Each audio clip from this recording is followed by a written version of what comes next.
Hello everyone, welcome to the Women of Honor series. ഇന്ന് നമുക്ക് ഒരു ജനറലായിട്ടുള്ളൊരു സബ്ജക്റ്റ് ഒന്ന് ചിന്തിക്കാതെ വളരെ ചെറിയൊരു വീഡിയോ ആണ്. അതായത് ഒരു ചെറിയ ഇൻഫർമേഷൻ, ജനറൽ ഇൻഫർമേഷനാണ്. ഒരു പക്ഷേ നിങ്ങൾക്കറിയാവുന്ന കാര്യമായിരിക്കും, എങ്കിലും ഞാൻ ഒന്നുകൂടെ പറയാനായിട്ട് ആഗ്രഹിക്കുകയാണ്. അതായത് എനിക്ക് വളരെ ഇഷ്ടം തോന്നിയ ഒരു കാര്യമാണ്. എനിക്ക് അത് പ്രയോജനപ്പെടുമെന്ന് തോന്നിയത് കൊണ്ടാണ് ഞാനിപ്പോൾ ഈ വിഷയം പറയുന്നത്. അതായത് ഇങ്ങനെ പറയുന്നത്, never search your happiness in others, it will make you feel alone. നമ്മൾ മറ്റുള്ളവരിൽ നമ്മുടെ സന്തോഷം കണ്ടെത്താനായിട്ട് ശ്രമിക്കരുതെന്നാണ്, ഒരിക്കലും ശ്രമിക്കരുതെന്നാണ് ഇവിടെ പറയുന്നത്.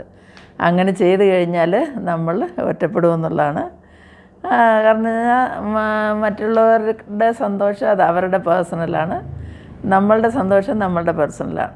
പക്ഷേ നമ്മൾ മറ്റുള്ളവരിൽ നമ്മുടെ സന്തോഷം കണ്ടെത്താനായിട്ട് ട്രൈ ചെയ്ത് തന്നാൽ അതൊരിക്കലും സക്സസ് ആകുമെന്ന് തോന്നുന്നില്ല.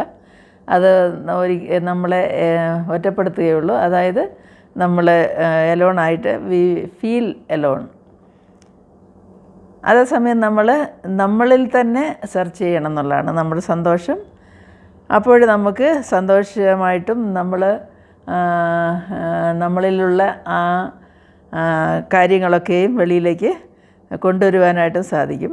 You will feel happy even when you are left alone. നമ്മൾ ഒറ്റയ്ക്കായിരിക്കുമ്പോഴും നമ്മൾക്ക് സന്തോഷമായിട്ടിരിക്കുവാൻ സാധിക്കും. അത് എൻ്റെ അനുഭവത്തിൽ നിന്നാണ് ഞാനീ പറയുന്നത്. അതേപോലെ തന്നെ നമ്മൾ ചേഞ്ച് ദി ചേഞ്ചബിൾ, അതായത് മാറ്റാൻ പറ്റുന്ന കാര്യങ്ങളെ നമ്മൾ മാറ്റുവാനായിട്ട് ശ്രമിക്കണം. ഇന്നത്തെ ലോകത്തിൽ വളരെ ഫാസ്റ്റായിട്ട് നീങ്ങിക്കൊണ്ടിരിക്കുന്ന ഒരു ജീവിതമാണല്ലോ. നമ്മൾ പഴയ രീതിയിൽ ശ്രമിച്ചാലും നമുക്ക് ഇന്നത്തെ ആ ഒരു ലൈഫിനോട് കൂടെ ചേർന്ന് മുമ്പോട്ട് പോകാൻ ബുദ്ധിമുട്ടായിട്ട് തോന്നും.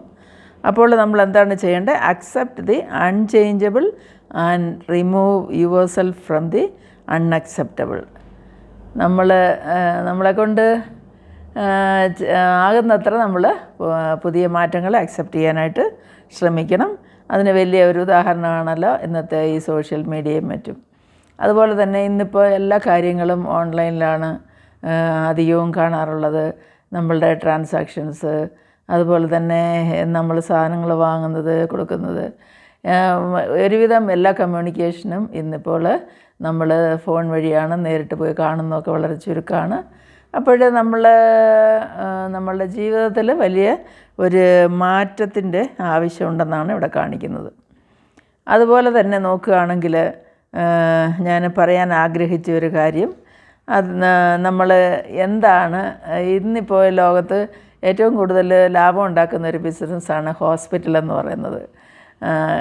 എന്ത് ചെറിയ രോഗമാണെങ്കിലും ഒരു പ്രൈവറ്റ് ഹോസ്പിറ്റലിൽ ചെന്ന് കഴിഞ്ഞാൽ അവരപ്പോൾ തന്നെ കുറേ ടെസ്റ്റുകൾ എഴുതി തരും. അതൊക്കെ ചെയ്ത് ആ ലാബറട്ടറിക്കും അതുപോലെ ആ ഡോക്ടർക്കും ഒക്കെ നല്ല പൈസ ഉണ്ടാക്കുന്ന ഒരു പരിപാടി. നമുക്കറിയാമല്ലോ, കോവിഡ് സമയത്ത് ഏറ്റവും കൂടുതൽ ലാഭം ഉണ്ടാക്കിയത്, ഏറ്റവും കൂടുതൽ പ്രോഫിറ്റിലേക്ക് വന്നതും ഫാർമസി ഇൻഡസ്ട്രിയാണെന്ന് നമുക്കറിയാം.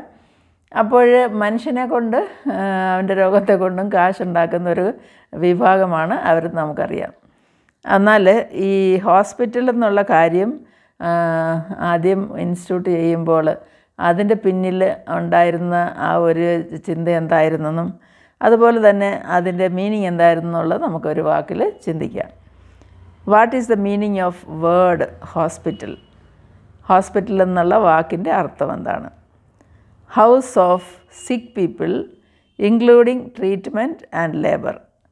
അപ്പോൾ ഈ സിക്ക് പീപ്പിളിനുള്ള ഒരു ഭവനമായിട്ടാണല്ലോ കാണുന്നത്.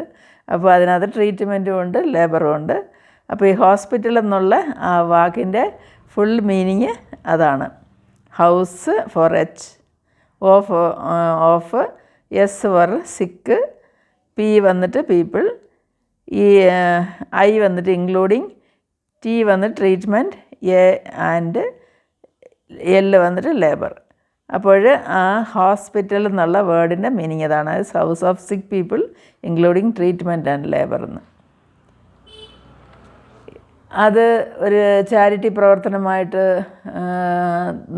അതുപോലെ തന്നെ പാവങ്ങളെയും രോഗികളെയും കരുതുന്ന ഒരു മിനിസ്ട്രി ആയിട്ടൊക്കെയും ഉണ്ടായിരുന്നെങ്കിലും ഇന്നിപ്പോൾ അത് ഒരു ലാഭമുണ്ടാക്കുന്ന ഇൻഡസ്ട്രി ആയിട്ട് മാറി എന്നുള്ളത് പറയാതിരിക്കാൻ വയ്യ. എന്തായാലും ഈ ഒരു ചെറിയ കാര്യത്തിൽ നമ്മളുടെ ആരോഗ്യം സൂക്ഷിക്കുക. അധികം നമ്മൾ ഹോസ്പിറ്റലിൽ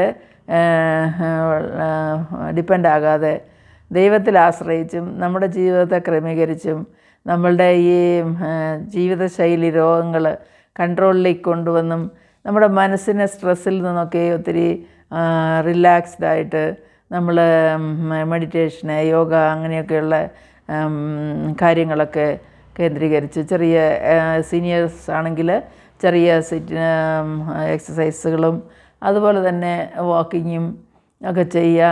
അല്ലാതെ യങ് പീപ്പിളാണെങ്കിൽ അവർ വളരെ കെയർഫുള്ളായിട്ട് ജീവിക്കണം. എങ്കിൽ മാത്രമേ നമ്മൾക്ക് ഈ രോഗത്തിൻ്റെ പിടിയിൽ നിന്നും രക്ഷപ്പെടുവാനായിട്ട് സാധിക്കുകയുള്ളൂ. ഇന്നിപ്പോൾ ജനിച്ച് വീഴുന്ന കുഞ്ഞു മുതൽ നമുക്കറിയാമല്ലോ, ഇപ്പോൾ പുതിയ വേരിയൻറ്റിൻ്റെ കൊറോണ വന്നിട്ട് ഏറ്റവും ചെറിയ ഇൻഫൻസിനെയൊക്കെയും ആണല്ലോ എഫക്റ്റ് ചെയ്തിരിക്കുന്നത്. ഇന്ന് രോഗങ്ങൾക്ക് കണക്കില്ലെന്നുള്ളതാണ്. പേരുള്ളതും പേരില്ലാത്തതുമായ രോഗങ്ങൾ ധാരാളമുണ്ട്. അപ്പോഴും നമ്മൾ ഈ ആ ഒരു ഇതിലൊക്കെ പെട്ടുപോകാതെ, അതായത് നമ്മളെ തന്നെ സൂക്ഷിക്കണമെങ്കിൽ നമ്മളെപ്പോഴും ജാഗ്രതയുള്ളവരായിരിക്കണം. അതുപോലെ തന്നെ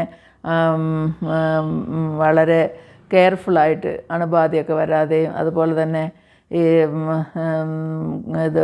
മാസ്ക് ധരിക്കുകയും നമ്മളാൽ ആവുന്നത്ര നമ്മൾ സൂക്ഷിക്കുക. കാലാവസ്ഥയ്ക്കനുസരിച്ചുള്ള വസ്ത്രധാരണം ചെയ്യുക. അതുപോലെ തന്നെ കെയർലെസ് ആകാതെ നമ്മൾ പൊല്യൂഷനിലൊക്കെ അധികം പെട്ടുപോകാതെ നമ്മൾ കാരണം എന്ന് പറഞ്ഞാൽ നമുക്ക് തന്നെ നമ്മുടെ എൻവയറമെൻറ്റിനെ സൂക്ഷിക്കേണ്ട ഒരു ഉത്തരവാദിത്വം ഉണ്ടെന്നുള്ളതാണ്. കർത്താവ് പറഞ്ഞല്ലോ, തോട്ടം കാപ്പാനും സൂക്ഷിപ്പാനൊക്കെയാണ് ആദാമിനെ ഹവ്വയും ഏദൻ തോട്ടത്തിലാക്കിയത്.